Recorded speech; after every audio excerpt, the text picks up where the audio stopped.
నమస్కారం ఎస్ఎస్9 న్యూస్ కి స్వాగతం. ముందుగా ముఖ్యాంశాలు.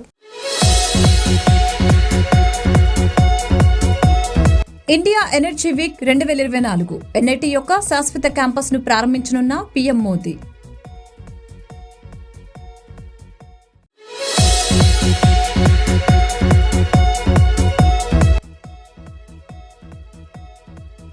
అన్నతో విభేదించిన షర్మిల శత్రువులతో చేతులు కలిపింది.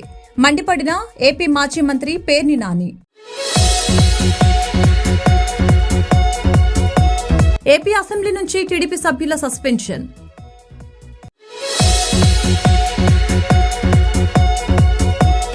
ఆంధ్రప్రదేశ్ రాష్ట్ర సర్పంచుల సంఘం నేడు అసెంబ్లీ ముట్టడికి పిలుపు. తాడేపల్లి, ప్రకాశం బ్యారేజ్, బైపాస్ ప్రధాన కూడళ్లలో పోలీసుల తనిఖీలు.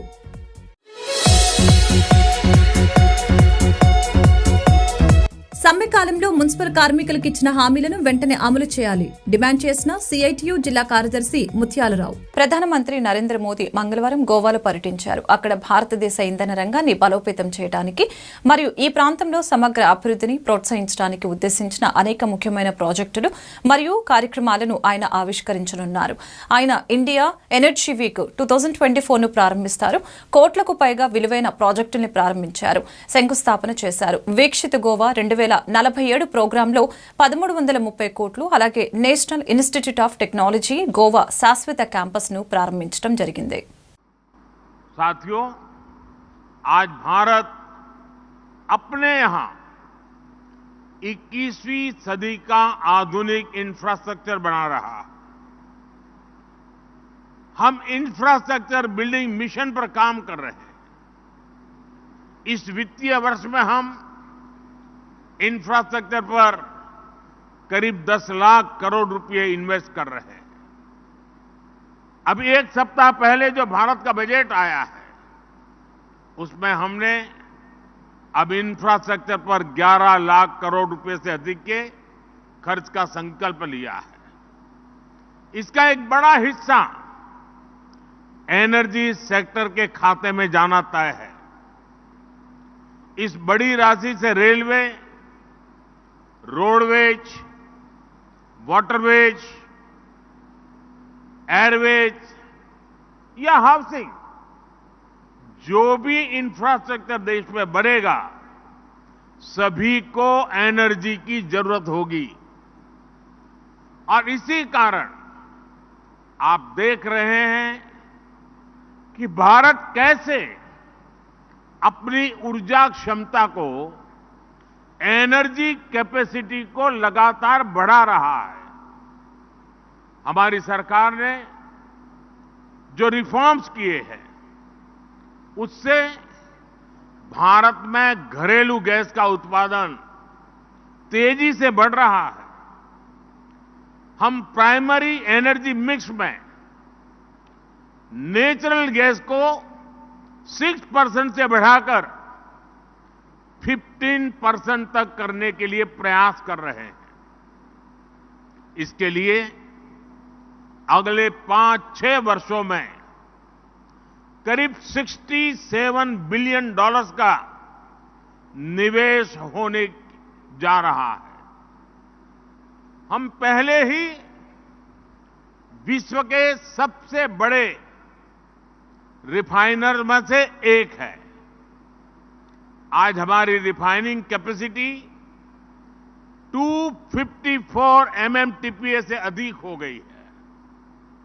हमने 2030 तक भारत की रिफाइनिंग कैपेसिटी को 450 MMTPA तक पहुंचाने का लक्ष्य रखा है. भारत पेट्रोकेमिकल और अन्य फिनिश प्रोडक्ट्स के क्षेत्र में भी एक बड़ा निर्यातक बनकर उभरा है.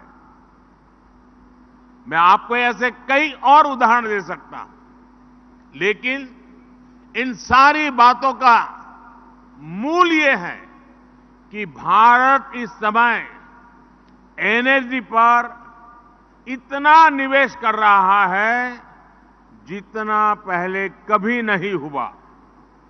और इसलिए आज दुनिया में ऑयल, गैस और एनर्जी सेक्टर से जुड़ा करीब करीब हर लीडर भारत में निवेश करना चाहता है।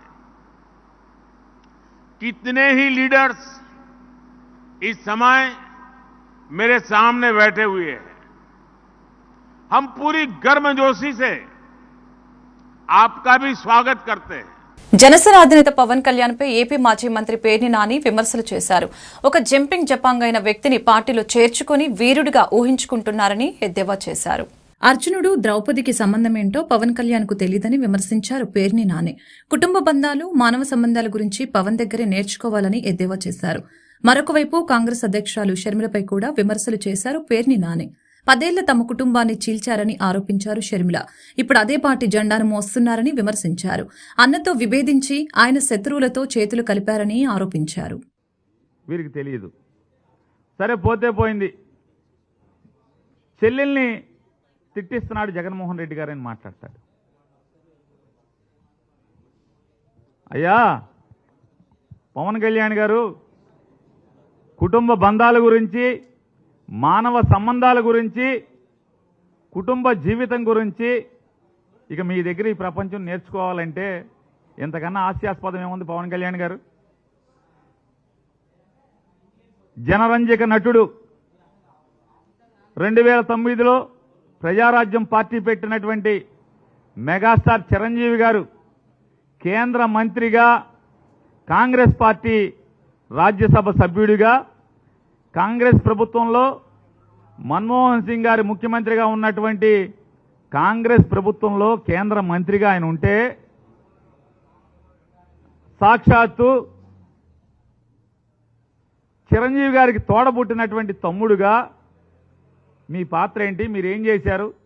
ఎంత అవమానించారు? మీరు చంద్రబాబు నాయుడికి, మోడీకి ఓట్లేయమని చెప్పని, కాంగ్రెస్ పార్టీని నాశనం చేయమని చెప్పని మీరు మాట్లాడితే చివరికి ఏం చేయలేని స్థితిలో చిరంజీవి అభిమాన సంఘం మీటింగ్ అదే రోజు పెట్టుకుని వాళ్ళు చెప్పుకోవాల్సిన పరిస్థితి. రామ్ చరణ్ గారు, మా బాబాయికి మా నాన్నకి ఏం సంబంధం లేదు, మన ఫ్యాన్స్ వేరు, మనం అందరం కూడా కాంగ్రెస్ లైన్లో ఉండాలని చెప్పుకోవాల్సినటువంటి పరిస్థితి. మీరు అన్నల గురించి, బంధుత్వాల గురించి, బంధాల గురించి ఇంత పచ్చి స్వార్థంగా మీరు రాజకీయాల కోసం అన్నగారు ఎక్కడున్నాడు, అన్నగారు ఏం చేస్తున్నాడు, అన్నకి అవమానం కదా, చిరంజీవి గారికి నేను మాట్లాడే భాష, నేను వేసే గంతులు చిరంజీవి గారికి తలదించుకునే పరిస్థితి కదా అని చెప్పని ఆలోచన లేనటువంటి మీరు బంధాల గురించి, బంధుత్వాల గురించి మాట్లాడుతున్నారు. ఇక షర్మిలమ్మ గారి గురించి చెప్తున్నారు. ఎవరి షర్మిలమ్మ గారు? అన్నతో విభేదించి ఇవాళ అన్నగారి శత్రువులతో చేతులు కలిపి 10 ఏళ్ల క్రితమేమో మా కుటుంబాన్ని చిన్నాభిన్నం చేస్తున్నారు, నా తండ్రి ద్వారా అధికారాన్ని పొంది నా తండ్రితో సహా మా కుటుంబాన్ని ఇబ్బందులు పాలు చేస్తున్నారు, అన్యాయంగా అక్రమంగా కేసులు కట్టి మమ్మల్ని బజారు పాలు చేస్తున్నారు అని చెప్పి మాట్లాడినటువంటి ఆవిడ ఇవాళ అదే జెండా మోసే స్థితిలో అది ఆవిడది ఏ రకమైనటువంటి నడవడిక?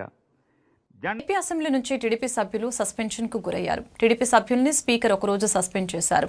పేపర్లు చింపి విజిల్స్ వేస్తూ సభకు టీడీపీ ఆటంకం కలిగించారని పోడియం దగ్గర నిరసన తెలపడంతో స్పీకర్ ఆగ్రహం వ్యక్తం చేశారు. సస్పెండ్ చేసిన టీడీపీ సభ్యులు బయటకు వెళ్లకుండా ప్రభుత్వానికి వ్యతిరేకంగా నినాదాలు చేశారు. టీడీపీ సభ్యుల తీరుపై వైసీపీ ఎమ్మెల్యేలు సీరియస్ అయ్యారు.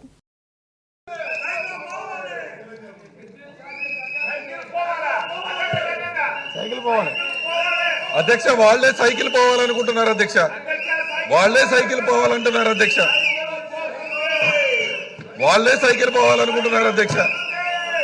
ఆ గాలి పోయిన తుప్పి పెట్టిన సైకిల్ పోవాలని వాళ్ళే అనుకుంటున్నారు అధ్యక్ష. ఎలా మాట్లాడతాం అధ్యక్ష? సాక్షాత్తు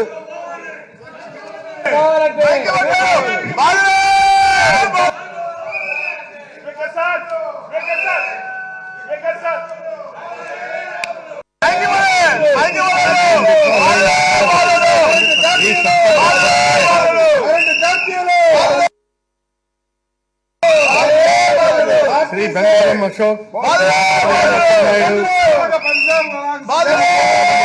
బాలకృష్ణ, శ్రీమతి ఆదిరెడ్డి భవానీ, శ్రీ నెమ్మల్, శ్రీ జగన్ శెట్టి,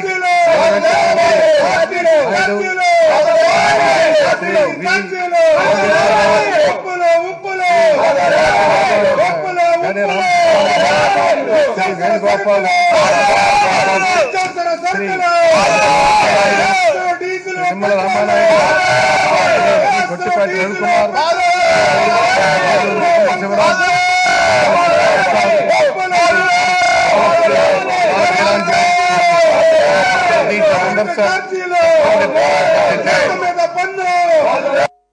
ఆంధ్రప్రదేశ్ సర్పంచుల సంఘం పంచాయతీరాజ్ ఆధ్వర్యంలో పిలుపునిచ్చిన చెలో అసెంబ్లీ ఉద్రిక్తంగా మారింది. పోలీసులను తప్పించుకుని అసెంబ్లీ పరిసరాలకు వచ్చిన సర్పంచులు ప్రభుత్వానికి వ్యతిరేకంగా నినాదాలు చేశారు. తమ డిమాండ్లను నెరవేర్చాలంటూ ప్లకార్డులు ప్రదర్శించారు. దారి మళ్లించిన ఆర్థిక సంఘం నిధుల్ని సర్పంచుల ఖాతాలో వేయాలని డిమాండ్ చేశారు. అసెంబ్లీ పరిసరాల్లోకి చొచ్చుకొని సర్పంచులపై పోలీసులు లాఠీలు జులిపించారు. వారిని ఈడ్చుకొని వెళ్లి బస్సులో పడేశారు. ఈ ఘటనలో పలువురు సర్పంచులు గాయపడ్డారు. ఆంధ్రప్రదేశ్ రాష్ట్ర సర్పంచుల సంఘం నేడు అసెంబ్లీ ముట్టడికి పిలుపునిచ్చింది. తాడేపల్లి, ప్రకాశం బ్యారేజీ, బైపాసు, ప్రధాన కూడళ్లలో పోలీసులు తనిఖీలు ముమ్మరంగా చేపట్టారు. సర్పంచుల సమస్యల పరిష్కారానికి తలపెట్టిన చలో అసెంబ్లీ ముట్టడి. ఆర్టీసీ బస్సులలో వివిధ ప్రాంతాల నుంచి అసెంబ్లీకి వస్తున్న సర్పంచుల్ని వారధి దాటిన తర్వాత ఆర్టీసీ బస్సుతో సహా స్వాధీనపరుచుకుని అరెస్టు చేసి మంగళగిరి పోలీస్ స్టేషన్కు తరలించారు. సీఎం డౌన్ డౌన్ అంటూ మంగళగిరి పట్టణ పోలీస్ స్టేషన్ ముందు బైఠాయించి సర్పంచులు ఆందోళన చేపట్టారు. మరో 60 రోజులలో ముఖ్యమంత్రి జగన్మోహన్ రెడ్డి ఈ వైసీపీ ప్రభుత్వం ఇంటికి పోవటం ఖాయమని అన్నారు. మా నిధులు మాకు వెంటనే విడుదల చేయాలని డిమాండ్ చేశారు. నిధులు వెంటనే విడుదల చేయలేని పక్షంలో రాష్ట్రంలోని సర్పంచులు, ఎంపీటీసీలు, జడ్పీటీసీలు అందరం కలిసి ఈ ప్రభుత్వాన్ని గద్దె దింపుతామని అన్నారు. చింతా కిరణ్ యాదవ్, సత్యవేడి కాన్స్టెన్సీ, తిరుపతి డిస్టిక్ సర్పంచ్ని. మేము వారం ముందే మా పంచాయతీరాజ్ ఛాంబర్ జాతీయ అధ్యక్షులైనటువంటి వైవి రాజేంద్ర ప్రసాద్ గారి ఆధ్వర్యంలో మేము ప్రెస్ మీట్ పెట్టడం జరిగింది. అన్ని పేపర్లకు ఇవ్వడం జరిగింది. చలో అసెంబ్లీ అనే ముట్టడి కార్యక్రమానికి ఇవాళ ఫిబ్రవరి 6వ తారీఖున మేమందరం కూడా ప్రెస్ మీట్ ఇవ్వడం జరిగింది. మేమందరం అన్ని జిల్లాల నుంచి మేము రాత్రి చేరుకోవడం జరిగింది. ప్రతి జిల్లాలో కూడా వచ్చినటువంటి ఒక్కొక్క జిల్లా నుంచి 200 మంది లెక్కన ప్రతి ఒక్కరూ వచ్చాము. ఇక్కడికి 2000 మంది దగ్గర సర్పంచులందరూ వచ్చి ఈరోజు అసెంబ్లీ ముట్టడి కార్యక్రమం చేయడానికి మేమంతా వస్తే ఈ జగన్మోహన్ రెడ్డి, ఈ పరిపాలన చేతగాని జగన్మోహన్ రెడ్డి ఈరోజు సర్పంచుల మీద జులుం విధులిస్తూ, ఎందుకంటే ఈయన గత 4.25 సంవత్సరంగా పంచాయతీలకు వచ్చినటువంటి నిధులు ₹1 అంటే ₹1 కూడా ఈ రాష్ట్ర ప్రజలకు చెందకుండా ఏదైతే ఆయన పెట్టుకున్నాడు ఒక ఎయిము, మనం డైరెక్ట్గా ఖాతాలలో వేయాలా, ₹10 వేసి ₹100 దోచుకోవాలా ప్రజల దగ్గర నుంచి. ఆయన ఒక రాజకీయ నాయకుడు కాదు, ఆయన ఒక పారిశ్రామికవేత్త. ఆయన ఈ రాష్ట్రాన్ని మోసం చేసేదానికే 4.25 సంవత్సరంగా ఈ రాష్ట్రాన్ని సర్వనాశనం చేస్తున్నాడు. ఈరోజు ఏదైతే మనం తెలంగాణ నుంచి మనం ఇక్కడికి వచ్చేసామో ఆ రోజు 13,000 కోట్ల రూపాయలు అప్పు ఉంటే ఈ రోజు 8 లక్షల కోట్ల రూపాయలు అప్పు చేసి ప్రజలు సంక్షేమ పథకం బట్టలు నొక్కుతున్నారు. ఈ రోజు డబ్బులు పడుతున్నాయా? పడట్లేదు. ₹100 తీసుకుంటాడు, అమ్మఒడిని ఇస్తున్నాడు, డైరెక్ట్ తడి తీసుకుంటున్నాడు. అదేవిధంగా మా సర్పంచుల ఖాతాలో నుంచి నిధులు తీసేసి అమ్మఒడికి ఇచ్చేస్తున్నాడు. ఈ రోజు బూడపు మాటలు అన్ని కూడా అబద్ధాలు. ఈ రోజు అందరూ దౌర్జన్యం పెరిగిపోయింది, మాఫియా పెరిగిపోయింది, అన్ని రకాలుగా అన్ని ఇబ్బందులు జరుగుతున్నాయి. కాబట్టి ముఖ్యమంత్రి ఎప్పుడు దిగిపోతాడని జనాలు చూస్తున్నారు. తప్పకుండా ఈ ముఖ్యమంత్రిని గర్జించడానికి అందరూ కూడా పూనుకోవడం జరిగింది. తప్పకుండా పూనుకుంటారు. మా సర్పంచుల యొక్క డిమాండ్ని 18 డిమాండ్లు వెంటనే పరిష్కరించాలి. అందులో మా గౌరవవేత్తం ఒకటి ఉంది. ఈ వాలంటీర్లు కూడా మా సర్పంచుల ఆధీనంలోకి రావాలని చెప్పి కోరడం జరుగుతూ ఉంది.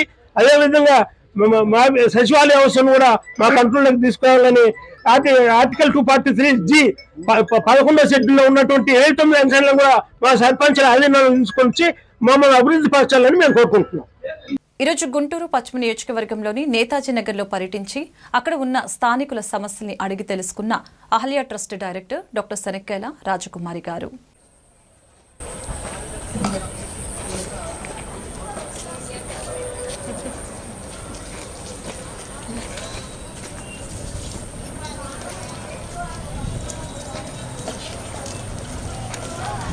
హాస్పిటల్ ప్లాన్ దొరుకుతుందా పిల్లలు ఏమైనా ఉన్నా లేడీస్ సంబంధించిన ఇబ్బందులు ఏదైనా ఫ్రీగా చూస్తాయి సెంట్రల్ కావాలి హాస్పిటల్ అడ్రస్ ఎవరి ఉంటే చెప్పండి సార్ हिंदी हिंदी हिंदी तेलुगु नहीं हिंदी नहीं और सोफा का काम करते हैं नहीं मैं इधर मैं मिक्सी का काम గుంటూరు పశ్చిమ నియోజకవర్గంలో వైసీపీ మంత్రి విడుదల రజని ఓటర్ల జాబితాను సేకరించడం సరికాదని గత వారం నుండి మంత్రి రజని వాలంటీర్లను పిలిచి ఓటర్ లిస్టులు అడుగుతున్నారని టీడీపీ పశ్చిమ నియోజకవర్గ ఇన్ఛార్జ్ కోవెలమూడి రవీంద్ర మండిపడ్డారు. వాలంటీర్లకు ఎవరిచ్చారు అధికారం? కార్పొరేషన్ సిబ్బంది కూడా తప్పుడు ఓటర్ లిస్టులనిచ్చారు. సచివాలయంలో సిబ్బంది ఇంటింటికి తిరిగి ప్రజల సమాచారాన్ని ఓటు కార్డుల్ని సేకరిస్తున్నారు. ఓటర్ లిస్టులో డబుల్ ఎంట్రీలు చేశారు. ఓటర్ లిస్టులో దొంగ ఓట్లు చేరుస్తున్నారు. కులం గురించి గాని ఆధార్ గురించి గాని వాలంటీర్లకు సమాధానం ఇవ్వొద్దు. విడుదల రజని చిలుకలూరుపేట స్థానికురాలు అయితే గుంటూరు పశ్చిమ నియోజకవర్గంలో రజని పేరు ఓటర్ లిస్టులో చేర్చారని తెలిపారు. ప్రతి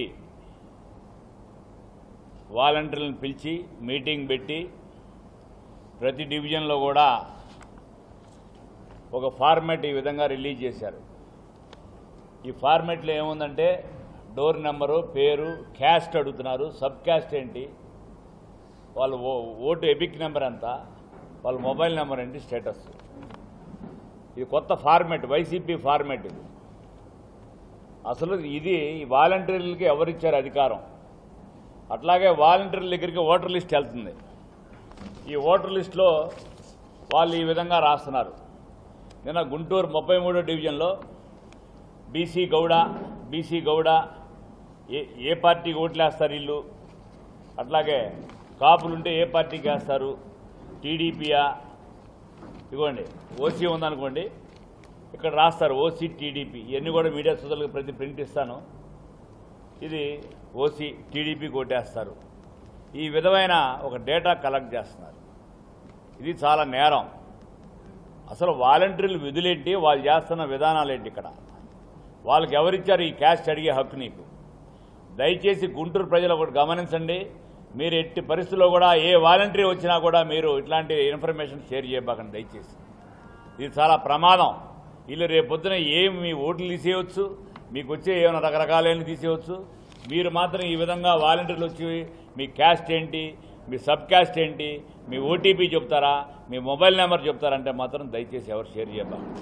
అట్లాగే ఈ మున్సిపల్ కార్పొరేషన్ వాళ్ళు పెద్ద తప్పులు తడక ఓటర్ లిస్ట్ ఇచ్చారు. ఈ ఓటర్ లిస్టులో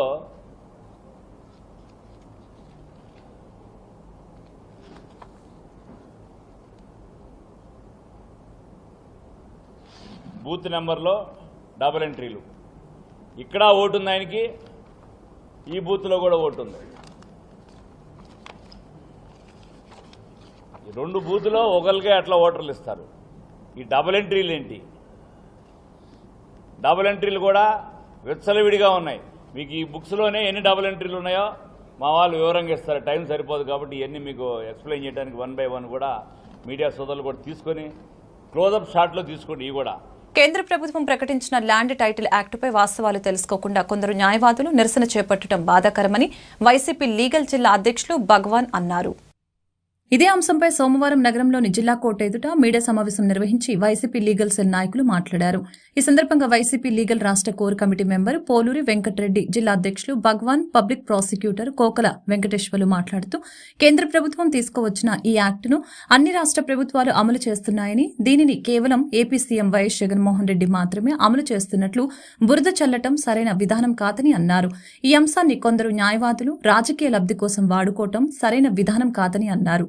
జిల్లా కోర్టులో అందరూ న్యాయవాదులు తమ తమ విధులు నిర్వహించుకుంటున్నారని చెప్పారు. మన స్టేట్ గవర్నమెంట్ తీసుకొచ్చిన ల్యాండ్ టైటిలింగ్ యాక్ట్ మీద రాష్ట్ర వ్యాప్తంగా న్యాయవాదులు కోర్టుని విధులు పరిష్కరిస్తున్న విషయం మనందరికీ తెలిసిందే. ఈ విషయంలో మేము చెప్పదలుచుకున్నది ఒకటి, ఇది మన స్టేట్ గవర్నమెంట్ తీసుకొచ్చిన యాక్ట్ కాదు, ఇది సెంట్రల్ గవర్నమెంట్ తీసుకొచ్చిన యాక్టు. దాని మీద అన్ని మన భారతదేశం మొత్తం మీద ఎన్ని రాష్ట్రాలు ఉన్నాయో అన్ని రాష్ట్రాలు ఇంప్లిమెంట్ చేయాలని చెప్పేసి నీతి ఆయోగ్ మనకి రికమెండ్ చేస్తే ఆ రికమెండేషన్ మీద మన స్టేట్ గవర్నమెంట్ ముందుగా ప్రజలకు మంచి చేయాలనే ఉద్దేశంతో కన్సాలిడేటెడ్గా చేస్తే అందరికీ ఒక ఎటువంటి ఇబ్బందులు లేకుండా ఈ ల్యాండ్ టైటిలింగ్ యాక్ట్ ద్వారా అందరికీ హక్కులు అన్నీ కలిపి ఒక చోట ఉండేటట్లు ఒక చట్టం తీసుకురావడం జరిగింది. ఆ చట్టాన్ని ఒక బ్యాడ్గా అపోహపడి ఆ ల్యాండ్ టైటిలింగ్ యాక్ట్ ప్రజలకి అన్యాయం జరుగుతుందని ఒక బ్యాడ్ ప్రాపగాండా స్ప్రెడ్ చేయడం వల్ల దీని విషయమై ఈ రోజున మేము పత్రిక ఉన్న గవర్నమెంట్ మీద ఉన్న బ్యాడ్ ప్రాపగాండాని తీసివేసే నిమిత్తం ఈ పత్రికా విలేకరుల సమావేశం ఏర్పాటు చేయబడింది.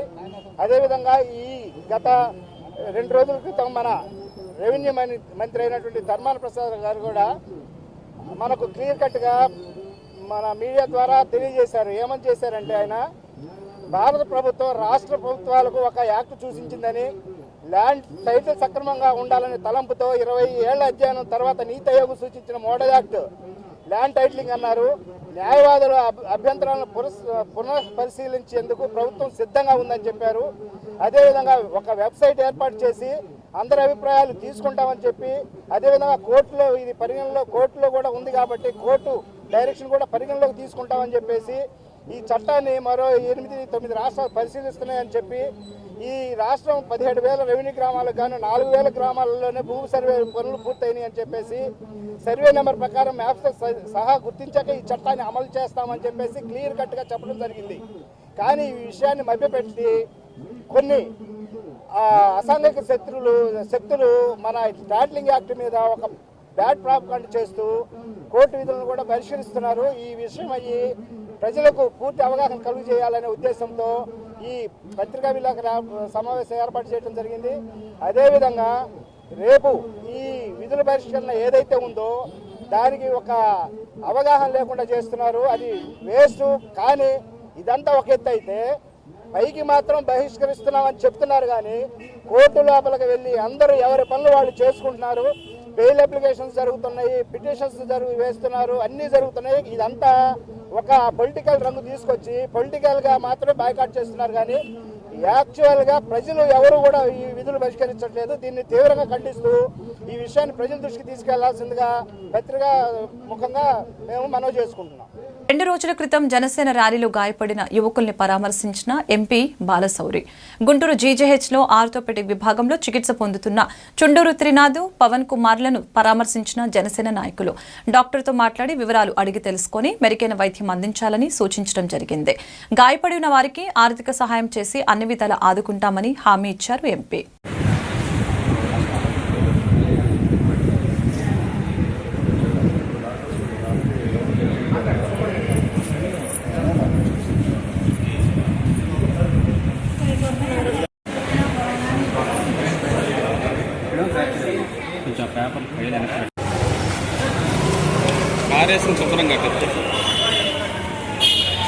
మంగళగిరి నియోజకవర్గం దుగ్గిరాల మండలం దుగ్గిరాల గ్రామంలో కార్యకర్త కన్నెగంటి మోహన్ రావు కుటుంబాన్ని పరామర్శించిన భువనేశ్వరి.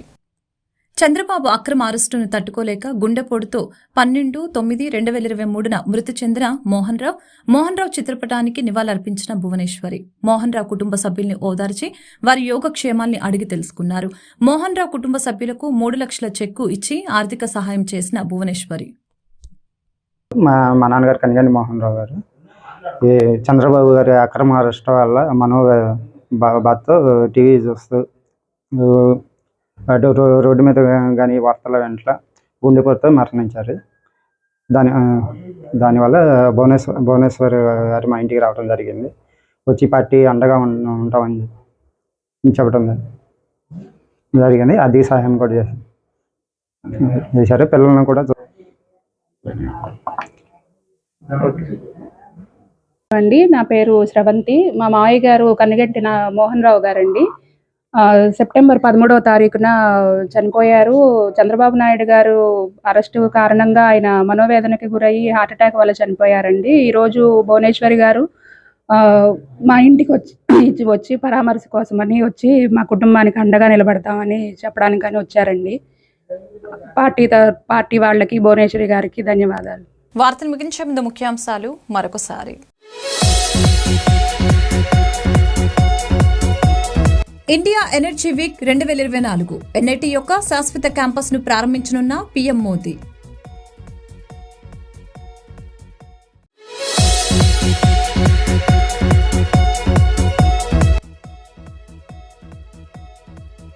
అన్నతో విభేదించిన షర్మిల శత్రువులతో చేతులు కలిపింది. మండిపడిన ఏపీ మాజీ మంత్రి పేర్ని నాని.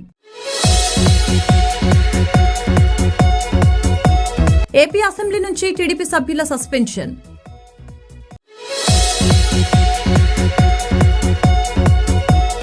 ఆంధ్రప్రదేశ్ రాష్ట్ర సర్పంచుల సంఘం నేడు అసెంబ్లీ ముట్టడికి పిలుపు. తాడేపల్లి, ప్రకాశం బ్యారేజ్, బైపాస్ ప్రధాన కూడళ్లలో పోలీసుల తనిఖీలు.